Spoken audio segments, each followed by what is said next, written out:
Hey, Teachable Tribe, Ashley over at Teachable. Today, it's a wonderful day. I'm sitting down with Bacher. Caitlin is wonderful. We've worked with her in the past. I've done workshops with her, and she has a ton of insight about Instagram and how to build your business. So, Caitlin, do you want to say hey? Yeah, sure. Hi. I'm Hey. happy to be here. Yeah. So, Caitlin, what do you do? Tell us about your business, just in general. Okay, so I help course creators use social media as a tool to grow their business. Yeah. Cool. And I know that you have multiple different online properties. Do you want to walk us through all of those or even just your favorites? Yeah, sure. You mean like what the different like social media platforms or my specific courses or? From your blog to your Instagram, your Oh, Twitter. yes. Yeah. Yes, of course. Yeah. So like people ask me all the time, they're like, Caitlin, why, like, how are you all of these places? And the truth is, I just love social media. I mean, I really just love it. So for me, it never feels like a chore or anything like that. So I am, you can find me, it's just my handle, Caitlin Bacher, everywhere. My Instagram was one of the first platforms that I really, that kind of got me started. And so I'm on Instagram. I have my Facebook group.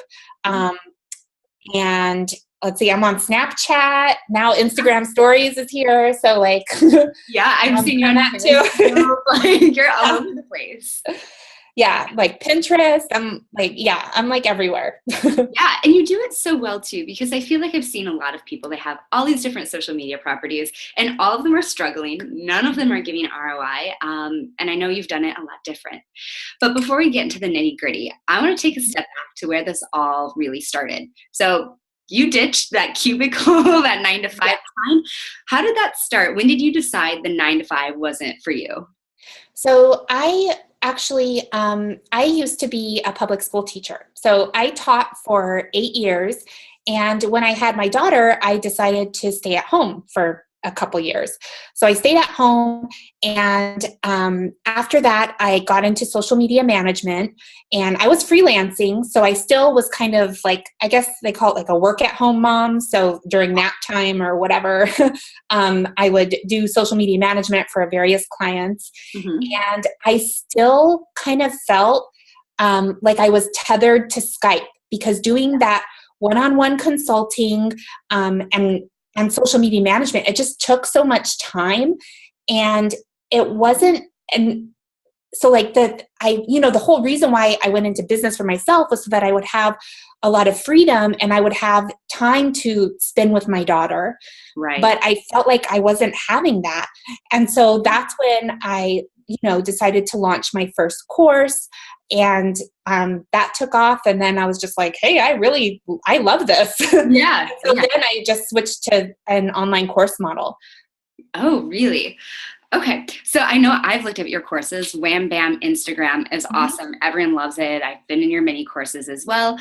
Mhm. Why courses? How did that Yeah. enter this mix? Well, it all started because I was doing one-on-one consulting, but I was booked out so far in advance that I couldn't serve everyone that I needed to. And I felt really bad saying like, oh yeah, I can meet with you in 6 months. That just seemed ridiculous. Yeah. Um, and the other thing was that, a one-on-one consultation is hundreds of dollars, and not everyone can afford that for a one-time meeting. And so I decided to give courses a try. I definitely had no clue what I was doing. At the time, I had never even taken an online course. I was just like, oh, I'm just going to like try this. And so, I just kind of did it. I mean, I think it was the course pretty much wrote itself just because I had been consulting for so long and I knew exactly, like everyone had kind of the same struggles when they would come to me. And so it was very easy for me to just design a course and say, oh, well, like this is what you need to do. I basically just took everything that we did in a one-on-one consultation and put that into the course. That's awesome. And so it sounds like the structure and creating the content was easy. Mhm. What about actually filming it and launching it? What was your process for that like? Well, I pretty much did, so my very first course was primarily text, and the filming, I was never on camera. It was just screen tutorials. So I used ScreenFlow as a tool to kind of like record different little tech tips and things like that. But it wasn't that hard. I mean, it was just kind of a natural extension. At the time, I already had a blog, so I was used to writing. And I mean, basically, you're just, once you have, I think what holds a lot of people back is, choosing like, what should my course be on? But once you pick one thing that you want to teach, since it's a topic that you already know about, it's really easy to just be like, oh, okay, like these are the steps, and now here's how you do every single step. But that's basically all it is. Yeah. I love that. And it is so simple. And I think we all make it overcomplicated on ourselves. What about this detail? What about this? It's like, no, you really do know that content. And if you've chosen the right topic, you're probably passionate and knowledgeable about it anyway. Mm-hmm. Exactly. Yep. So I know that your first course had a ton of great results. We've been on webinars about that before. But I heard this like sneaky little rumor that you have another one launching soon. Do you want to tell me? Yeah. So I do. So the course that I have had two different courses. My Wham Bam Instagram course has been super popular, but I'm moving to an open and closed course model. Business model.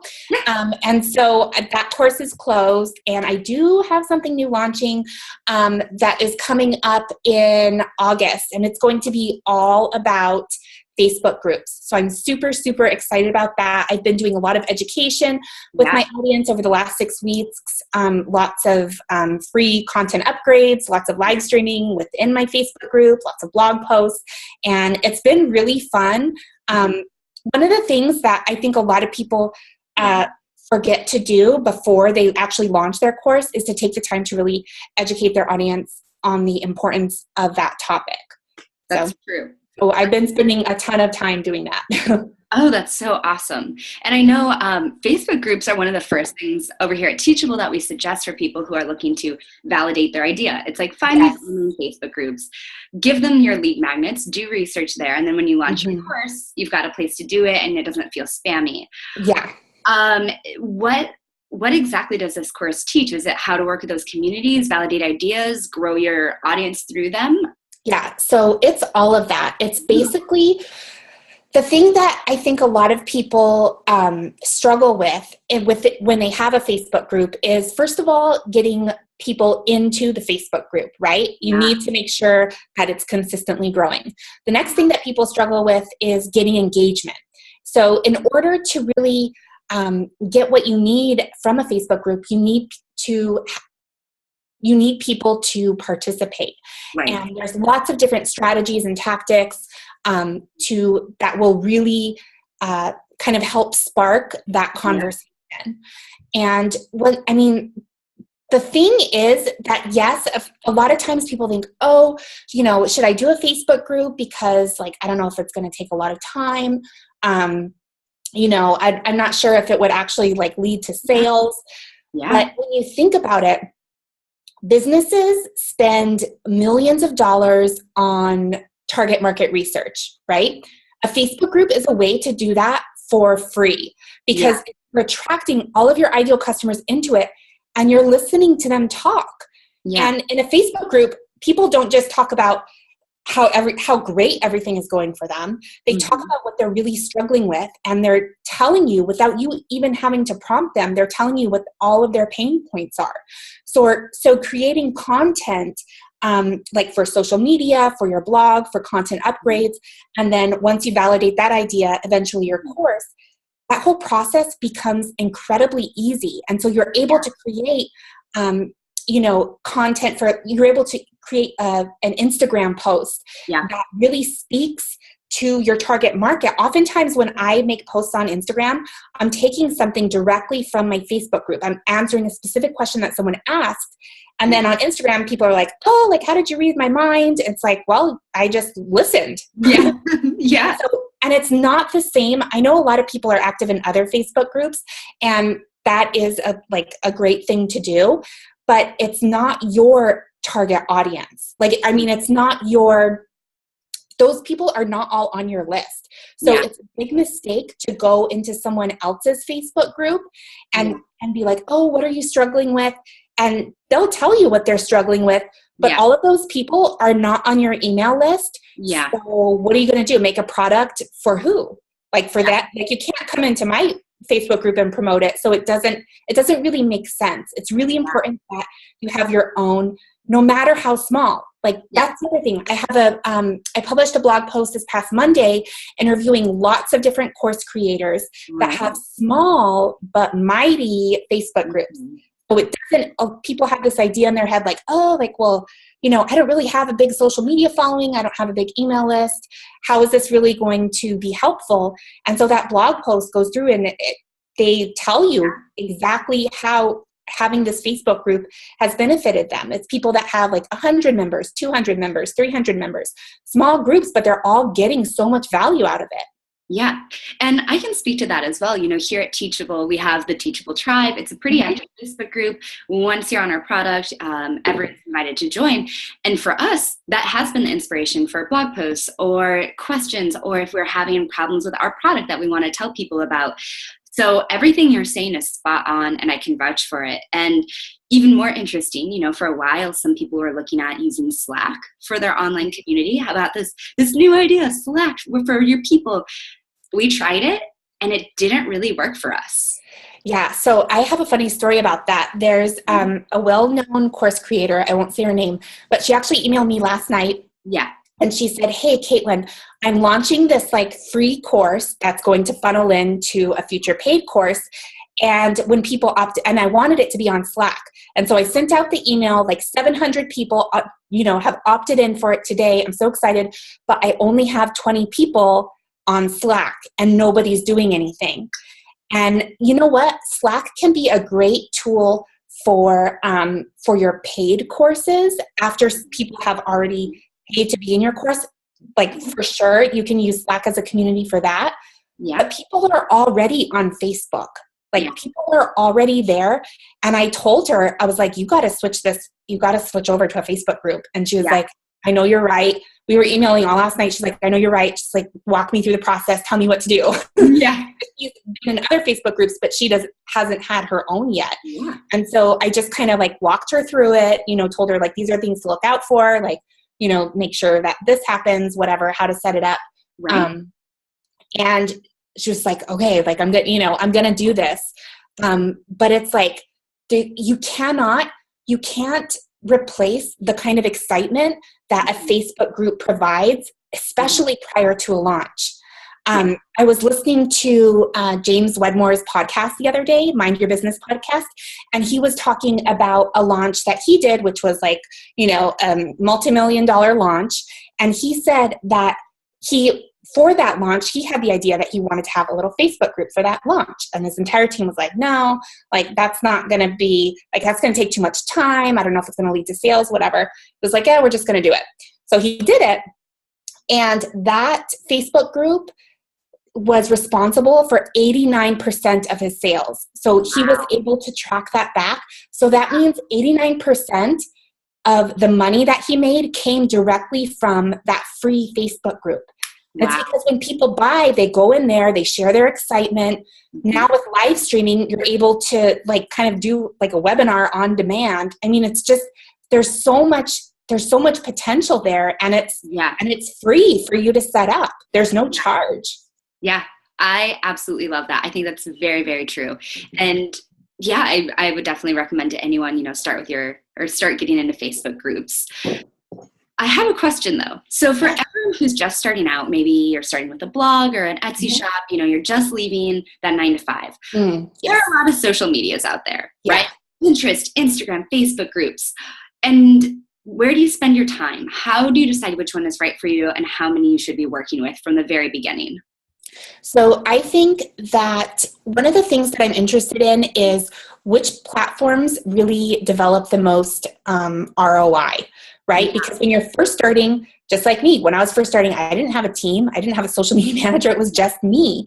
And so I wanted to invest my time in social media platforms that produced the most engagement. And Yep. for me, that was Instagram. Now, I know there's a lot of talk about, Instagram algorithm changes and, now not as many people like my post. Mm-hmm. Okay, that may be true, but you're still getting like 50 likes on a post. Do 50 people retweet you on Twitter? Like, no. No, You know what I definitely mean? not. Like, it's still, Yeah. like, you still cannot compare.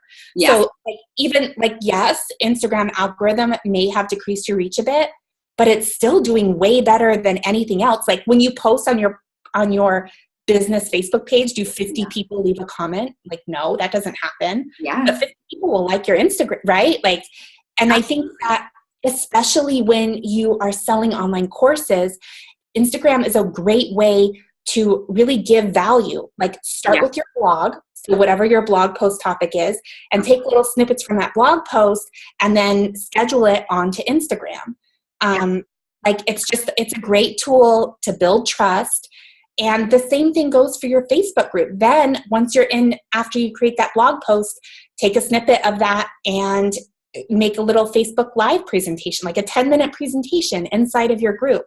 It's just like everything. I guess my advice to them would be to not be shy about repurposing content, because a lot of people feel like, oh my God, I have to like create all new things for everything, but that's not the case. Like, you want to have one cornerstone content and then repurpose from there.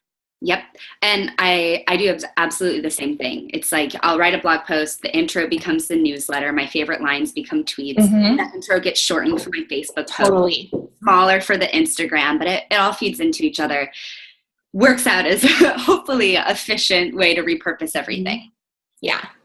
And that consistency really builds trust. Like, some people feel like, oh, but it's the same thing. But I guarantee there is no one person out there that is going to read every single newsletter, every single tweet, every single Instagram post that you do. Like, it just doesn't happen. It doesn't. It really doesn't. And so on that note, you've got your business, you're starting out, you have your social media. Obviously, you've taken your business pretty far from that starting place at where most people are at. What would be some big overarching advice for the people who are just getting started? I think the most important thing is to really think about where you want to go in your business. So don't operate, we all, like, in that first couple months of business, of course, we are DIYing everything. We're bootstrapping. We only want free tools, right? It's like, what's the free way to do this? What's the free way to do that? Now, I guarantee that the people that are at the next level above you are not using free tools. Like, nobody grows by doing that. And so what happens is that people feel like, oh, well, but I just made $5,000. Like, that's my $5,000. I don't want to take part of it and invest in this, paid tool or this paid course or whatever. But the thing is, once you take that, let's say you take, $300 from that $5,000 you made, whatever, and invest it in something, then that is going to allow you to really leverage and grow even more. So it's like, nobody has 100% profit margin. Like, when you have your, whatever you have, you're supposed to reinvest that so that you can continue to grow. Because all those businesses, like, I see so many businesses out there that, they can't make it past the 4-figure month mark, right? They're getting maybe like $1,000 a month, $5,000 a month, whatever, and they can't move past that. And the reason why is because they're trying to do everything for free. Like, they're not outsourcing, they're not investing in automation, anything like that. So it's like, they're not going to grow. Like, if you don't change something up, you will not grow. And so don't be afraid of that, and don't be so attached to the money so that you feel like you just can't let it go. Like, have faith that it's gonna work. And if it doesn't, like, all right, then you go on to the next thing, right? Like, so many failures that happen in a day for me, like, I cannot tell you. It just doesn't matter. It does. Then you go to the next and the next and the next. Like, that's just normal. Because if you don't, you end up working almost more than you would in your 9-to-5 on your own business. Like, isn't the point to make your life easier, to set up a lifestyle business, not blogging at a blog or Instagram or social media all day, every day? Yeah. And of course we have that hustle period at the beginning, right? But then like, I mean, I work way less now than I did when I first started because now I have people helping me and I've invested in tools that automate everything. Yeah. So it's like, so think about, look to people that are at the next level and look at look at the tools and the systems that they're using. And if you want to reach that next level, then start acting like them.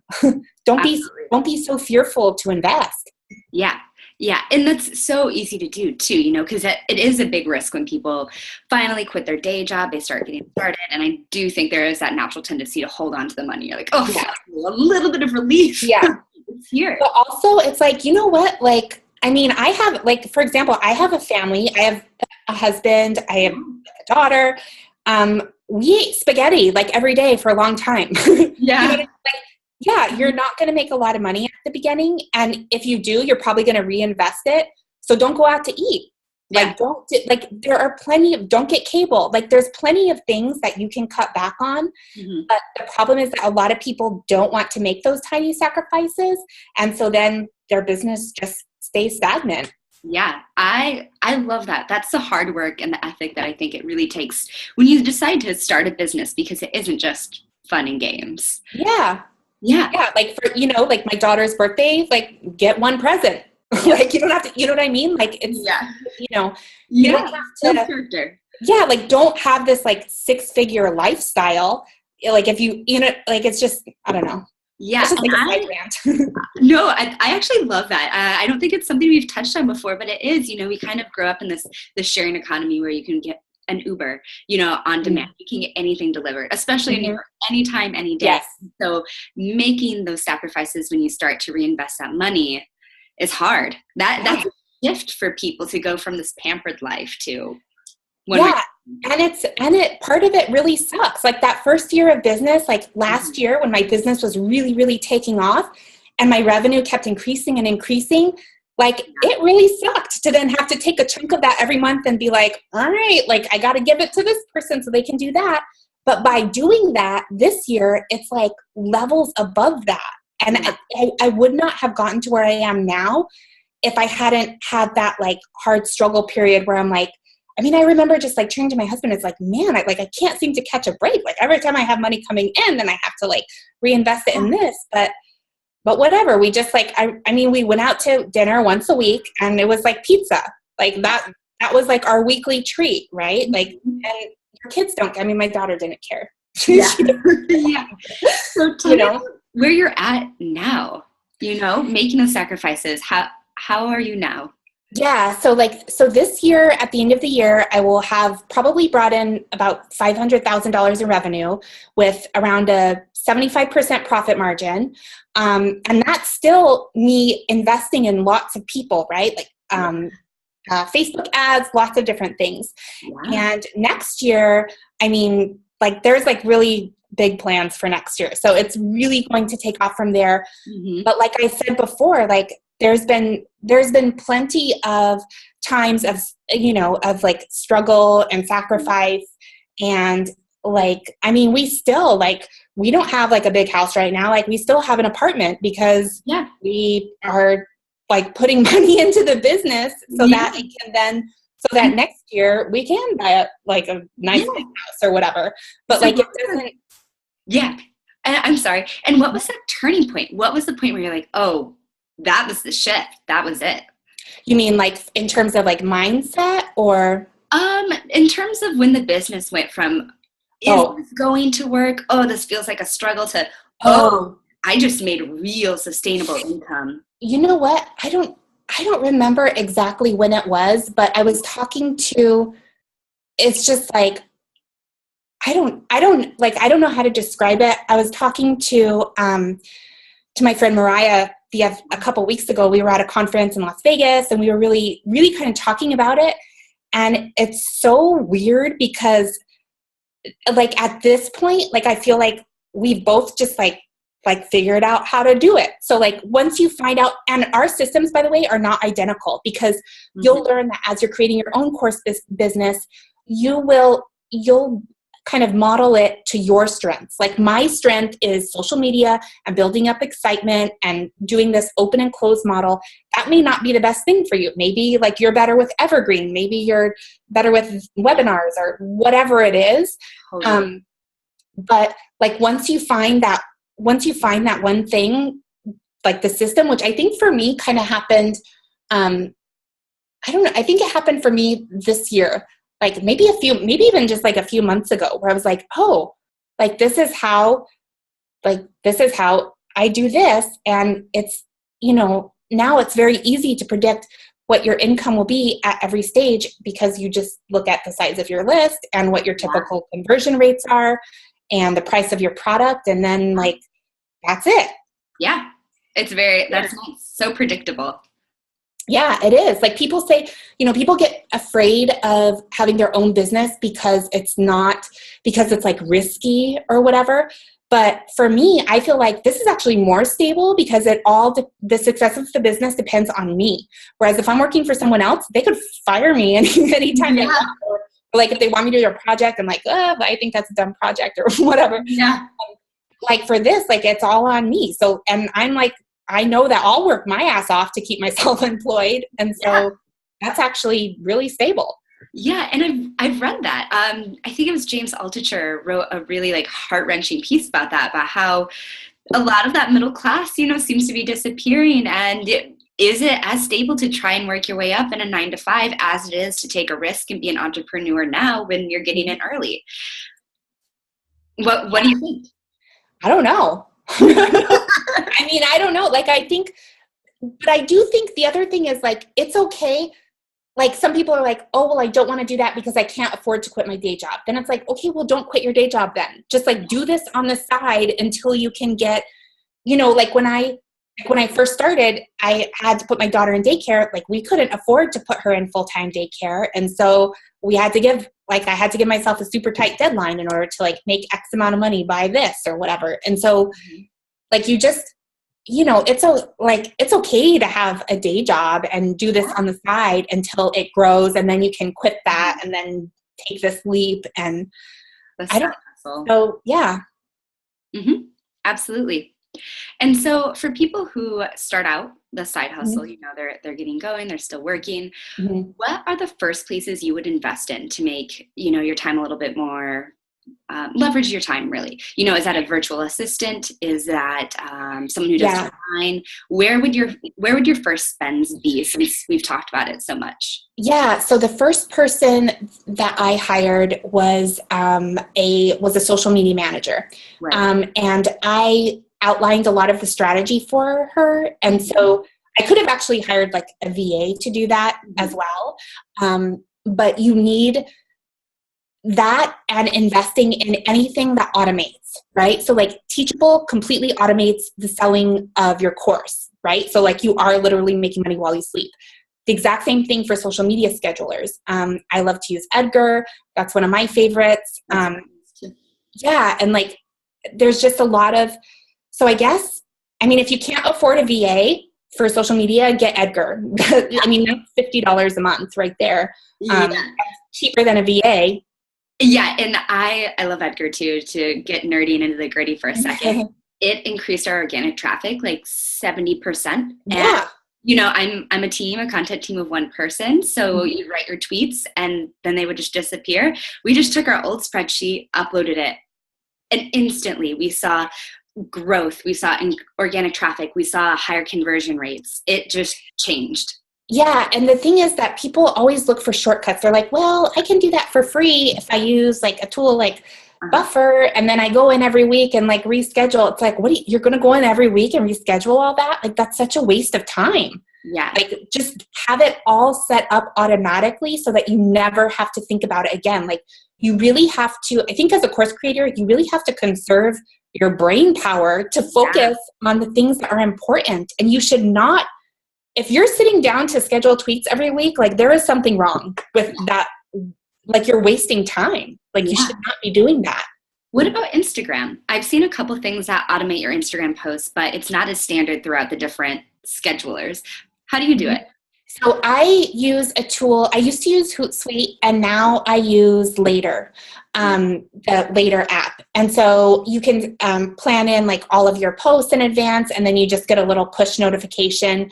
It's really easy for me to use to, like I said before, just like repurpose bits of my different blog posts or whatever, insert those in there. I do have an Instagram photographer, so she does all my Instagram photography, and so each month she just in Dropbox she just dumps in all the new photos, and so then I have my social media manager then schedule all of those photos into Later, and then I go through and write the copy. Now I could even outsource writing the copy, but I just prefer to do that on Instagram because I think it is a little bit more personal. And it's you, it's your brand. Yeah. And maybe like I definitely have my social media manager, write tweets that promote different blog posts and things like that. Yeah. But for Instagram, like I just feel like that part has to be a little bit more personal. So absolutely. Absolutely. So I don't want to keep you too long. I'll ask you one more question. Okay. For anyone who's sitting there, who's wondering if this is worth it, if they can do it, if they're going to be the exception and it's going to fail, or if they have to get lucky to succeed, what is the one piece of advice that you would tell them? I think one thing that I would tell them is that, it's not going to happen overnight. So like there is like anyone that you think is an overnight success story, like they've actually done so many other things that you probably just haven't heard about that have gotten to them to that point. So just really just keep your head down and just stay focused on your own stuff and just keep working and keep going. And it's like something's going to happen if you keep doing that. Like if you spend all your time being like, well, this person is making $10,000 a month and I'm only making $1,000 and that makes me feel sad. That's like wasted energy. Like just conserve all of your brain power and put it into your course, put it into your social media content, because it doesn't matter. Like who cares how much money someone else is? It doesn't matter to you, right? Like you're just starting out. So just keep your head down, focus on your own work, get help when you need it. Perfect. Go. Go. I love that. All right. So everyone, that was Caitlin. We'll link to all of her properties right below this post and you'll be able to check her out. I highly recommend it.